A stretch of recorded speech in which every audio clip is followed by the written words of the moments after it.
सो hi guys, आदर्श है। आज की इस वीडियो में यार मैं आप लोगों को उत्तर प्रदेश के धरती में बसे एक बहुत ही ब्यूटीफुल कॉलेज के बारे में बताने वाला हूं। और आज मैं जिस कॉलेज के बारे में बताने वाला हूं, जब मैंने इसकी जानकारी आप लोगों को पिछले साल दी थी, काफी सारे बच्चे अचंभित रह गए थे। आज इस वीडियो में इस कॉलेज के बारे में यार कंप्लीट इन्फॉर्मेशन बताऊंगा। तो आपका नाम सजेस्ट करता है RGIPT अमिटी, तो इसका फुल फॉर्म हो गया हम लोगों का Rajiv Gandhi institute of petroleum technology. जैसे आप लोगों को नाम सजेस्ट कर रहा है, इस कॉलेज में बेसिकली पहले हम लोगों को पेट्रोलियम इंजीनियरिंग और केमिकल इंजीनियरिंग ये सारे ब्रांचेस आप लोगों को प्रोवाइड किए जाते थे। बट अभी राइट नाउ इसकी और बहुत सारे न्यू कोर्सेज भी यहाँ पे लॉन्च किए गए हैं, बताए गए हैं, उसके बारे में भी मैं आप लोगों को बताऊंगा। और नीचे डिस्क्रिप्शन पे अगर आप अप्लाई करना चाहते हैं इस कॉलेज की, तो कंप्लीट इन्फॉर्मेशन की लिंक और एप्लीकेशन की लिंक मैं डिस्क्रिप्शन पे दे देता हूं, वहां से जाके आप लोग अप्लाई कर सकते हैं। तो कॉलेज की अगर मैं ESTD की बात करूं यार, तो वो हम लोग की 2007, तो कॉलेज खुलने से तकरीबन हम लोग की 15-16 ईयर्स हो चुकी है। इसका मतलब ये है कि एलुमनी अभी ठीक ठाक नंबर ऑफ एलुमनीज यहाँ से पास हो चुके हैं, तो एलुमनी नेटवर्क आप लोगों को डिसेंट यहाँ पे कॉलेज में देखने को मिल जाएगा। ये कॉलेज हमारा एक सेंट्रल गवर्नमेंट इंस्टीट्यूट है। और मैं अगर इस कॉलेज की करंट NIRF रैंकिंग की बात करूं, डेट इज 79, क्योंकि प्लेसमेंट में भी काफी ज्यादा इंप्रूवमेंट देखने को मिली है। कि अगर मैं बात करूं तो फॉर एग्जांपल अगर आप BE या फिर BTech में एडमिशन अगर आप लेना चाहते हैं, तो आप लोगों की जो एडमिशन है वो JEE एडवांस के स्कोर के हिसाब से, JEE एडवांस की रैंक के हिसाब से इसमें एडमिशन मिलती है। मिनिमम क्राइटेरिया जो रखा गया है वो है 60% आप लोगों की क्लास 12 पे होनी चाहिए। और अगर आप एक SC/ST स्टूडेंट हैं तो आप लोगों की 55% पे भी एडमिशन हो जाएगी। लेकिन JEE एडवांस के थ्रू एडमिशन तो होती है, लेकिन इसमें एक और चीज़ है जो कि आप लोगों को जानना बहुत ज़्यादा जरूरी है। फॉर एग्जाम्पल JEE एडवांस के थ्रू बच्चों ने अप्लाई किया और कुछ सीटें वैकेंट रह गई, तो उन सीटों पर एडमिशन आप लोगों की JEE मेन्स के थ्रू भी जो बच्चे JEE मेन्स में भी जो बच्चे क्वालिफाई किए ना, उन बच्चों की एडमिशन हो सकती है। लेकिन यहाँ पे क्राइटेरिया ये है कि उन बच्चों की परसेंटेज जो है वो 80 होनी चाहिए। तो इसका मतलब ये है कि सबसे पहला जो प्रेफरेंस जो दिया जाएगा, वो प्रेफरेंस दिया जाएगा JEE एडवांस वाले बच्चों को, और उसके बाद प्रेफरेंस जो दिया जाएगा वो दिया जाएगा JEE मेंस वाले बच्चों को। फॉर एग्जांपल मैं इसको एक एग्जांपल से समझाता हूँ। मान लीजिए कि एक सीट खाली रह गई, और एक सीट खाली रह गई उसमें एक बच्चा ऐसा है जिसकी JEE एडवांस में पीछे रैंक है, और एक बच्चा ऐसा है जिसकी JEE मेंस में बहुत अच्छी रैंक है। तो प्रेफरेंस उस बच्चे को दिया जाएगा जिस बच्चे ने JEE एडवांस क्लियर किया। इसका मतलब अगर जिस बच्चे की JEE एडवांस में थोड़ी सी रैंक अगर पीछे भी हुई, इन दैट केस ऑल्सो उस बच्चे को यहाँ पे प्रेफरेंस दे दिया जाएगा। फॉरेन स्टूडेंट्स जो होते हैं वो भी एलिजिबल है अप्लाई करने के लिए RGIPT अमिटी के लिए। और उसमें यहाँ पे क्राइटेरिया क्या क्या हो सकता है, फॉर एग्जांपल 10+2 में 60% दिया गया है। और उसके बाद 10% सुपर न्यूमररी सीट्स होती है। जितने भी टोटल सैंक्शनड सीट्स हैं उनमें से 10% सुपर न्यूमररी सीट्स होती है फॉर फॉरेन स्टूडेंट्स। अच्छा, उसके बाद यहाँ पे कुछ और भी MTech प्रोग्राम्स हैं, और IDD प्रोग्राम्स है, MBA प्रोग्राम्स है, PGDM प्रोग्राम्स है, PhD प्रोग्राम्स है। उनके बारे में इंफॉर्मेशन आप लोगों के सामने दी गई है। अगर आप चाहें तो पॉज करके देख सकते हैं। अगर नंबर ऑफ सीट अगर आप देखेंगे तो पिछले साल से स्लाइटली नंबर ऑफ सीट्स जो है वो बढ़ाई गई है। 580 टोटल सीट्स यहाँ पे मिल जाती है। और सीट मैट्रिक्स में यहाँ पे आप लोग देख सकते हैं, आप लोगों के सामने सबसे पहले तो यहाँ पे ब्रांचेस दी गई है, UG PG/IDD programmes, integrated programmes जो होती है उसके लिए। और यहाँ पे मैंने आप लोगों को टोटल सीट्स भी दिखाई हैं, और कैटेगरी वाइज कितनी सीट्स दी गई है ना, वो भी आप लोगों के सामने यहाँ पे दिख रहा है। फॉर एग्जांपल ये रही हम लोगों की टोटल सीट्स, ये रही हम लोगों की जनरल कैटेगरी के लिए कितनी सीट्स होती है वो, EWS, OBC, SC, ST और गर्ल्स के लिए जो एक्स्ट्रा सीटें होती है ना, वो भी यहाँ पे दी गई है। तो सबसे पहले हम लोग ये देख लेते हैं कि ब्रांचेस कौन कौन से ऑफर किए जाते हैं। जैसे कि BTech इन केमिकल इंजीनियरिंग हो गया, उसके साथ हम लोग का हो गया BTech in computer science and engineering, electronics engineering, electrical engineering, और इसमें मेजर जो होगी वो होगी आपकी ई-व्हीकल टेक्नोलॉजी होगी। सिमिलरली आप लोगों के साथ यहाँ पे इंफॉर्मेशन टेक्नोलॉजी है, मैथमेटिक्स एंड कंप्यूटिंग है, पेट्रोलियम इंजीनियरिंग है, केमिकल इंजीनियरिंग है, लेकिन यहाँ पे मेजर जो है वो है रिन्यूएबल एनर्जी इंजीनियरिंग। ठीक है, तो एक हो गया हम लोग का BTech इन केमिकल इंजीनियरिंग, और दूसरा हो गया हमारा BTech in chemical engineering major renewable energy engineering. Similarly दूसरा है हमारा BTech in computer science and design, फिर है chemical engineering major petrochemicals and polymers engineering. Similarly यहाँ पे और भी कुछ ब्रांचेस दिए गए हैं, जैसे कि BTech in geo science, BTech in petroleum engineering, IDD in computer science and engineering with artificial intelligence. ठीक है, तो IDD जो यहाँ पे दी गई है, जैसे कि ये वाला जो प्रोग्राम आप लोगों को दिख रहा है, IDD वाली जो प्रोग्राम दिख रही है, ये 5 ईयर का डुअल डिग्री प्रोग्राम होने वाला है। तो इसमें बच्चे जो है उनको BTech की भी डिग्री मिलेगी और MTech की भी डिग्री वो मिलने वाली है। और इसमें नंबर ऑफ सीट्स कितनी है, वो है 40। और कैटेगरी वाइज यहाँ पे कितनी सीटें दी गई है आपके सामने यहाँ पे दिख रही है। आप गर्ल्स में यहाँ पे स्टार इसलिए लगाया गया है क्योंकि ये सारी जो है वो सुपर न्यूमररी सीट्स है। जिस तरीके से हम लोग का जोसा और CSEB काउंसलिंग में होता है, उसी तरीके से यहाँ पे भी इस कॉलेज में भी गर्ल्स कैंडिडेट के लिए सुपर न्यूमररी सीट्स वो अवेलेबल है। अच्छा, अगर मैं फीस स्ट्रक्चर की बात करूं, कॉलेज फीस स्ट्रक्चर आप लोगों की BTech कोर्सेज और IDD मतलब कि इंटीग्रेटेड जो कोर्सेज हैं आप लोगों की 5 इयर्स की, उसके बारे में बात हो रही है। और BTech कोर्सेज हमारी 4 ईयर की कोर्स है, उसके बारे में बात हो रही है। Total tuition fee for BTech courses is 1,43,300 अगर आप एक जनरल OBC या EWS स्टूडेंट हैं। अगर आप एक SC/ST स्टूडेंट हैं तो आप लोगों के लिए जो फीस है BTech कोर्सेज के लिए 1,18,300 है। सिमिलरली अगर आप IDD कोर्स को ऑप्ट करते हैं तो स्लाइटली आप लोगों को फीस में डिफरेंस वो नजर आएगी। ठीक है, और इसके बाद ये तो मैंने जो ऊपर में आप लोगों को बताया है, दिखाया गया है, ये आप लोगों की फर्स्ट सेमेस्टर की फीस है। लेकिन first semester onwards, for example second, third, fourth semester जो आप लोग फी पेमेंट करेंगे, उसके लिए जो फीस होने वाली है for BTech courses general EWS OBC student के लिए 1,28,300, और SC/ST स्टूडेंट के लिए जो होने वाली है वो 1,03,300 होने वाली है। सिमिलरली IDD कोर्सेज के लिए भी फीस दी गई है, आप चाहें तो एक बार पॉज करके देख सकते हैं। मेस फी की अगर मैं बात करूं, दैट इज 20,000 आप लोगों को पर सेमेस्टर वो मेस फी देनी पड़ती है। और नीचे यहाँ पे आप लोगों को माइनर कोर्सेज के बारे में बताया गया है। अगर मैं यही फॉरेन स्टूडेंट्स की बात करूं तो at the time of admission यहाँ पे आप लोगों को कितने पैसे लगते हैं, फॉर SAARC कंट्रीज और फॉर अदर कंट्रीज कितनी फीस दी गई है वो भी आपके सामने यहाँ पे दिख रहे हैं। 4 ईयर कोर्सेज और 5 ईयर कोर्सेज दोनों के बारे में बताए गए हैं, आप चाहें तो पॉज करके देख सकते हैं। बातें चल रही है यार रिफंड पॉलिसी की, तो केस 1 हो सकता है कि ऐसे कैंडिडेट्स जो कि सीट ब्लॉकिंग अमाउंट मतलब कि जमा किए हैं और वो चाह रहे हैं विड्रॉल, तो उनके लिए किस तरीके से क्या रिफंड पॉलिसी हो सकती है ये आप लोगों के सामने दी गई है। दूसरा केस है कि कैंडिडेट्स जो कि टोटल फीस जमा कर चुके हैं, वो बच्चे अगर 5 अगस्त से पहले अगर वो अपनी रजिस्ट्रेशन को अगर विड्रॉल करते हैं तो उनको कितने पैसे रिफंड होंगे वो यहाँ पे दी गई है। और तीसरा दिया हुआ है candidates who have deposited total fees, लेकिन वो चाहेंगे कि उनकी विड्रॉल हो तो उनको कितना रिफंड मिलेगा वो यहाँ पे आप लोगों के सामने दिया गया है। सो स्कॉलरशिप्स की अगर मैं बात करूँ तो मेरिट कम मींस स्कॉलरशिप्स आप लोगों के लिए अवेलेबल है, equivalent to 25% of total tuition fee जो आप लोगों की लगती है, ट्यूशन फी जो लगती है फर्स्ट सेमेस्टर से ही, उसमें आप लोगों को वो ऑफ हो जाता है। लेकिन ये जो है कुछ सेलेक्टेड स्टूडेंट्स को दिए जाते हैं, ठीक है। और आप लोगों के पास कॉलेज में अपॉर्चुनिटी है अर्न वाइल लर्न का, तो आप लोगों के पास अपॉर्चुनिटी होती है जितने भी स्टूडेंट्स का वो असिस्ट कर सकते हैं एकेडमिक एक्टिविटीज़ में, और उसके दौरान ही आप लोग अर्न भी कर सकते हो। फीस स्ट्रक्चर में आप यहां पे देख पा रहे होगे एक लिखा हुआ है फीस फॉर माइनर प्रोग्राम्स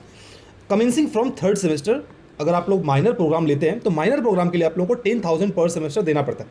काफ़ी सारे बच्चे पूछ सकते हैं कि भैया माइनर प्रोग्राम जो होती है वो होती क्या है। चलिए मैं आप लोगों को दिखाता हूँ। फॉर एग्जांपल आपने कोई भी एक ब्रांच चूज़ किया, यहाँ पे एक एक करके हम लोग दिखाते हैं। फॉर एग्जांपल प्रोग्राम्स यहाँ पे दी गई है, बीटेक इन केमिकल इंजीनियरिंग, आपने केमिकल इंजीनियरिंग चूज़ किया, लेकिन आप चाहते हैं कि भैया मुझे ना एक माइनर डिग्री मिल जाए किसमें, कंप्यूटर साइंस एंड इंजीनियरिंग में, तो वो आप लोगों को माइनर प्रोग्राम करना पड़ता है, उसी चीज़ के लिए 10,000 एक्स्ट्रा फीस देना पड़ता है। तो आप देख लीजिए यहाँ पे फॉर एग्जाम्पल अगर आप एक केमिकल इंजीनियरिंग के स्टूडेंट्स हैं तो आप माइनर प्रोग्राम्स किस किस चीज़ के ले सकते हैं। सिमिलरली अगर आप एक BTech computer science and engineering के स्टूडेंट है तो आप माइनर प्रोग्राम किसके ले सकते हैं, पेट्रोलियम इंजीनियरिंग के ले सकते हैं, केमिकल इंजीनियरिंग के ले सकते हैं। तो आप जिस माइनर प्रोग्राम को, आप जिस भी माइनर प्रोग्राम को चूज कीजिएगा, फॉर एग्जांपल अगर आपने पेट्रोलियम इंजीनियरिंग को चूज किया जिस सेमेस्टर में, तो उस चीज़ के लिए आप लोगों को एक्स्ट्रा 10,000 रुपीज़ पे करने पड़ेंगे।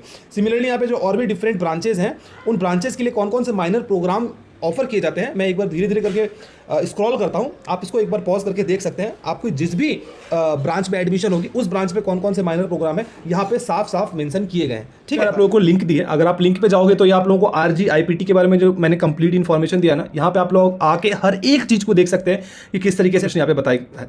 लेकिन अगर आप लोगों को कॉलेज को अप्लाई करना है तो आप लोग क्या कर सकते हो कि फॉर एग्जाम्पल यहाँ पे RGIPT के ऑफिशियल वेबसाइट के लिंक के ऊपर आप लोग यहाँ पे क्लिक कीजिएगा। जैसे ही आप लोग यहाँ पे लिंक के ऊपर क्लिक करेंगे तो ये RGIPT की जो ऑफिशियल वेबसाइट है, ये ऑफिशियल वेबसाइट यहाँ पे खुल जाएगी।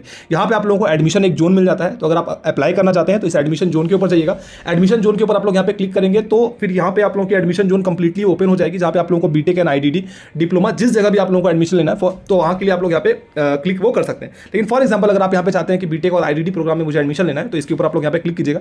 जैसे ही इसके ऊपर आप लोग क्लिक कीजिएगा तो बीटेक की यहाँ पे इन्फॉर्मेशन कंप्लीटली यहाँ पे आ जाएगी कि कौन कौन से भैया यहाँ पे न्यूली कोर्सेज इंट्रोड्यूस किए गए। तो जब आप लोगों को यार अप्लाई करना पड़ेगा तो सबसे पहले आप लोगों को क्या करना पड़ेगा, जैसे कि ऑफिशियल वेबसाइट पर आप लोग आइएगा और बीटेक प्रोग्राम को आप लोग सेलेक्ट करके, और सबसे पहले आप लोगों को रजिस्ट्रेशन करना पड़ता है, फिर आप लोगों को लॉगिन करना पड़ेगा और उसमें सारे डिटेल्स वगैरह जो है वो जितने भी आप लोगों की डिटेल्स हैं वो सारी डिटेल्स वगैरह भरनी पड़ेगी, फी डिटेल्स वगैरह भरना पड़ेगा, बैंक डिटेल्स वगैरह भरना पड़ेगा, ताकि अगर आप लोगों को फ्यूचर जाकर रिफंड वगैरह करना है तो उन जगह पे आप लोगों की रिफंड वगैरह हो सकती है, ठीक है। पर्सनल इन्फॉर्मेशन भरना पड़ता है, एड्रेस भरना पड़ता है, कॉन्टैक्ट इन्फॉर्मेशन आप लोगों को भरना पड़ता है, एकेडमिक इन्फॉर्मेशन फॉर एग्जाम्पल आपकी क्लास 12 में क्या परफॉर्मेंस रही, क्लास 10 पे क्या परफॉर्मेंस रही, ये सारी चीज़ें इन्फॉर्मेशन आप लोग फिल कीजिएगा। JEE मेंस और JEE एडवांस की डिटेल्स आप लोगों को भरनी पड़ती है, और जाके आप लोगों को डॉक्यूमेंट्स अपलोड करने पड़ते हैं। डॉक्यूमेंट्स अपलोड करने के बाद आप लोगों को फाइनल प्रीव्यू करना पड़ता है। फाइनल प्रीव्यू करने के बाद आप लोगों को कुछ दिन के लिए जो एडमिशन एक ऑफर एक डॉक्यूमेंट्स आएगी वहाँ पे, एप्लीकेशन फॉर्म जो आप लोग फिल कीजिएगा, तो डॉक्यूमेंट्स को आप लोग डाउनलोड करके रख लीजिएगा। तो आप लोगों को कुछ दिन के बाद फिर ये पता चलेगा कि यार आप लोग की शॉर्ट लिस्टिंग वगैरह हुई है कि नहीं हुई है, और जैसे कि अगर आप लोग की शॉर्ट लिस्टिंग हो जाती है तो आप लोगों को फिर एडमिशन वो ले लेना है। एप्लीकेशन फी वगैरह यहाँ पे दिखाई गई है, और अप्लाई अगर आप लोग करना चाहिएगा तो अप्लाई करने के लिए यहाँ पे अप्लाई ऑनलाइन के ऊपर आप लोगों को जाके यहाँ पे क्लिक करना पड़ता है, और फिर आगे की जो भी फर्दर इन्फॉर्मेशन है, फॉर एग्जांपल अगर आप बीटेक में लेना चाहते हैं, एमटेक में लेना चाहते हैं, फॉर एग्जांपल अंडर ग्रेजुएट में लेना चाहते हैं, अंडर ग्रेजुएट के ऊपर क्लिक कीजिएगा, बीटेक के ऊपर क्लिक कीजिएगा, प्रोसीड टू रजिस्ट्रेशन कीजिएगा, और किसी कोर्सेज में लेना चाहते हैं तो उसके ऊपर क्लिक कीजिएगा, और इन्फॉर्मेशन ब्राउज़र यहाँ पे डाउनलोड आके आप लोग कर सकते हैं। लास्ट डेट क्या है और फर्स्ट राउंड ऑफ काउंसलिंग क्या होगी वो आप लोगों को यहाँ पे दिखाई गई, अगर आप चाहें तो पॉज करके देख सकते हैं। फिलहाल हम लोग यहाँ पे प्रोसीड टू रजिस्ट्रेशन करेंगे। रजिस्ट्रेशन में जाने के बाद आप लोगों को यहाँ पे फुल डिटेल्स वगैरह भरना है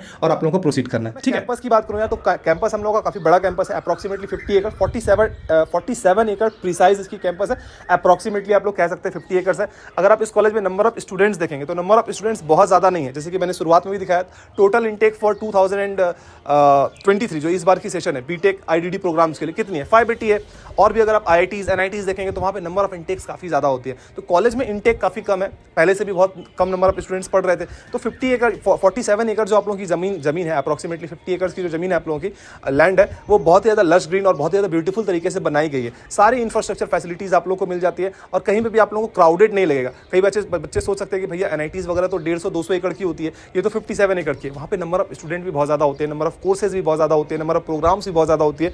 इसी वजह से वहाँ पे थोड़ी सी बड़ी कैंपस की जरूरत पड़ती है। लेकिन यहाँ पे जो 47 एकड़ की जो कैंपस है ये आप लोगों के लिए सफिशिएंट मिल जाएगा। और क्योंकि यार कैंपस बहुत ज़्यादा नहीं है तो सारी चीज़ें जो आप लोगों को मिलेंगी वो वेल कंडीशन में आप लोगों को वो मिलने वाली है, ठीक है। अच्छा, अगर मैं हॉस्टल एंड मेस फैसिलिटीज़ की बात करूँ तो यहाँ पे गर्ल्स कैंडिडेट खास करके जानना चाहते हैं कि क्या भैया हम लोगों के लिए हॉस्टल फैसिलिटीज़ किस तरीके से प्रोवाइड की गई है। तो गर्ल्स या बॉयज़ दोनों के लिए हॉस्टल फैसिलिटीज़ बहुत ही डिसेंट प्रोवाइड आप लोगों के लिए की गई है। अगर मैं रूम्स की बात करूँ तो इन टोटल 542 रूम्स है जो कि बॉयज़ के लिए है और 104 रूम्स है वो गर्ल्स के लिए यहाँ पे प्रोवाइड की गई है। न्यू एक जो गर्ल्स के लिए जो है वो एक न्यू हॉस्टल प्रोवाइड कर दिया गया है आप लोगों के लिए। इनटेक अप्रॉक्सीमेटली 1000 से भी ज़्यादा अगर बच्चे चाहे उनकी इनटेक हो सकती है हॉस्टल में। और गर्ल्स की बात करूं तो 200 से भी ज़्यादा गर्ल्स की इनटेक हो सकती है हमारी हॉस्टल में। हॉस्टल की कंडीशन मैंने देखी है पर्सनली, हॉस्टल की कंडीशन वेल कंडीशन पे आप लोगों को हॉस्टल मिल जाते हैं। सारी फैसिलिटीज़ आप लोगों को हॉस्टल के अंदर वो मिल जाएंगी। वाईफाई फैसिलिटीज़ आप लोगों को मिल जाता है, फुल्ली फर्निश्ड रूम मिल जाता है। और इस हॉस्टल में अगर आप जाएंगे यार, कॉलेज के हॉस्टल में आप लोगों को वेज और नॉन वेज इन दोनों ही चीज़ों की आप लोगों को फैसिलिटीज़ कॉलेज के अंदर वो मिल जाती है, ठीक है। तो इसलिए अगर मैं लाइब्रेरी की बात करूँ तो यहाँ पे आप लोगों को हज़ारों की तादाद में बुक मिल जाती हैं। और ऐसे बच्चे होते हैं यार, फॉर एग्जाम्पल अगर आप इलेक्ट्रॉनिक्स लेते हो और आप चाहते हो कि मुझे पीएसयू के लिए तैयारी करना है, या फिर काफ़ी सारे ऐसे बच्चे हो सकते हैं जो कि गवर्नमेंट एग्जाम्स की भी तैयारी करते हैं, तो वाईफाई जो आप लोगों को लाइब्रेरी में मिलता है, लाइब्रेरी में जाके आप लोग आराम से बहुत सारी बुक्स आप लोगों के लिए अवेलेबल है, तो आप लोग आराम से तैयारी वगैरह वो कर सकते हैं। अगर मैं बात करूँ यार तो स्पोर्ट्स फैसिलिटीज़ की बात करूँ तो अगर आप चाहें तो हॉस्टल के अंदर भी जो आप लोगों को इंडोर स्पोर्ट्स फैसिलिटीज़ मिल जाती है और आप लोगों के लिए बाहर में भी एक स्पोर्ट्स कॉम्प्लेक्स है, बड़ा सा ग्राउंड है, उस ग्राउंड पर भी जाके आप लोग आराम से जी भर के जो भी स्पोर्ट्स है, चाहे वो क्रिकेट हो, बैडमिंटन हो, फुटबॉल हो, ये सारे स्पोर्ट्स का आप लोग वहाँ पे कॉलेज के अंदर फायदा वो उठा सकते हैं। ये जो प्लेसमेंट हुई है इनमें सिर्फ और सिर्फ केमिकल इंजीनियरिंग और पेट्रोलियम इंजीनियरिंग के बच्चों की ही प्लेसमेंट हुई है, क्योंकि जो न्यू ब्रांचेस हैं वो अभी इंट्रोड्यूस किए गए हैं कुछ दिन पहले। उनकी petroleum engineering highest placement was 22 lakh per annum और for chemical engineering the highest package was 80 lakh per annum. अगर मैं मीडियम सैलरी की बात करूं यूजी कोर्सेज के लिए, अंडर ग्रेजुएट कोर्सेज के लिए 7 LPA, पीजी कोर्सेज के लिए 5.1 LPA। ये मैं according to the latest NIRF report जो सबमिट की गई है कॉलेज की तरफ से उसके हिसाब से मैं बता रहा हूँ। अगर मैं एवरेज पैकेज की बात करूँ तो for petroleum engineering it is 12.51 lakh per annum and for chemical engineering it is 9.54 lakh per annum. तो आपको इसकी कट ऑफ देखनी है, अप्रॉक्सीमेटली कट ऑफ मैंने डिस्क्रिप्शन पे लिंक दिया, वहां से जाके आप चेक कर सकते हो। लेकिन नोबडी कैन से कि इसकी एग्जैक्ट कट ऑफ क्या होती है, क्योंकि फॉर एग्जांपल सारे ऊपर वाले बच्चे ने अप्लाई कर दिया कॉलेज में तो कट ऑफ जो है वो हाई चली जाएगी। और फॉर एग्जांपल अगर सारे हाई रैंक वाले बच्चे ने अगर अप्लाई नहीं किया तो कट ऑफ ऐसा भी हो सकता है कि 20, 25, 30 हज़ार रैंक वाले बच्चों को मिल जाए। कौन कौन सी कंपनीज आती हैं जो PSUs, आप देखोगे कि बहुत सारे PSUs ऐसे होते हैं जो कि आजकल सिर्फ और सिर्फ गेट एग्जामिनेशन या फिर IITs वगैरह में जाते हैं। और दूसरा है कि गेट एग्जामिनेशन अगर आप क्वालिफाई करोगे तो वहाँ से रिक्रूटमेंट होती है। लेकिन बहुत सारे PSUs को आप देखोगे कि RGIPT में वो डायरेक्टली विजिट करते हैं for chemical engineering, for petroleum engineering students. अब यहाँ पे मैंने कुछ इंटर्नशिप्स की स्टैटिस्टिक्स दिखाए हैं। पेट्रोलियम इंजीनियरिंग के लिए 2019-2023 की जो बैच है वहाँ पे देख सकते हैं कि टोटल 63 स्टूडेंट थे, 85 ऑफर्स वहाँ पे मिली हैं। और अगर मैं केमिकल इंजीनियरिंग की बात करूँ तो 64 टोटल स्टूडेंट्स थे जिनमें 82 ऑफर्स आप लोगों को मिले। और जो पूरी फुल्ली जो स्टैटिस्टिक्स है वो आपके सामने दिख रही है, अगर आप चाहें तो वो पॉज करके देख सकते हैं, ठीक है। अब इन सारी चीज़ों के अलावा प्लेसमेंट भी मैंने बता दी, फीस भी मैंने बता दी, एडमिशन कैसे ले सकते हैं ये भी बता दी। अब कुछ बच्चों को जानना हो कि क्या भैया कॉलेज के अंदर फेस्ट वगैरह सेलिब्रेट की जाती है कि नहीं की जाती। डेफिनेटली यार कॉलेज के अंदर फेस्ट इवेंट्स ये सारी चीज़ें सेलिब्रेट की जाती है। अगर आप एक ऐसे स्टूडेंट है जिनको एक्स्ट्रा करिकुलर एक्टिविटीज़ है बहुत ज़्यादा पसंद है, क्योंकि एक्स्ट्रा करिकुलर एक्टिविटीज़ से हम लोग बहुत कुछ सीखते हैं, तो यहाँ पे आप लोग के लिए जो टेक फेस्ट होता है, उर्जोत्सव होता है, कल्चरल फेस्ट जो होती है वो कालतरंग होती है, और मैं अगर स्पोर्ट्स फेस्ट की बात करूँ तो एनर्जिया होती है, और मैं अगर एक इंटर डिपार्टमेंटल भी फेस्ट होती है तो उसमें भी आप लोग टेक पार्ट कर सकते हैं। तो बीट्स स्पोर्ट्स, अगर आप स्पोर्ट्स से पार्टिसिपेट करना चाहते हैं तो स्पोर्ट्स फेस्ट भी है। अगर आप एक ऐसे स्टूडेंट है जो बहुत ज़्यादा टेक इंथुजियास्ट है तो टेक फेस्ट आप लोगों के लिए हो रही है। और अगर आप एक ऐसे स्टूडेंट है जिनको थोड़ा परफॉर्मेंस करना है, सिंगिंग, डांसिंग, इन चीज़ों में अगर आप लोगों को इंटरेस्ट है, डांसिंग, सिंगिंग और भी बहुत सारी चीज़ें होती हैं, तो आप लोग कल्चरल फेस्ट में टेक पार्ट कर सकते हो। तो ओवरऑल अगर मैं कहूँ तो एक कंप्लीट पैकेज है कॉलेज का, ठीक है। और भी इन्फॉर्मेशन अगर चाहिए होगी तो डिस्क्रिप्शन में मैं और भी इंपॉर्टेंट हैंडल्स की लिंक दे दूंगा, वहाँ पे जाके आप उनसे और इन्फॉर्मेशन ले सकते हैं। उम्मीद करता हूँ कि वीडियो आप लोगों को पसंद आई होगी। तब तक के लिए बाय बाय।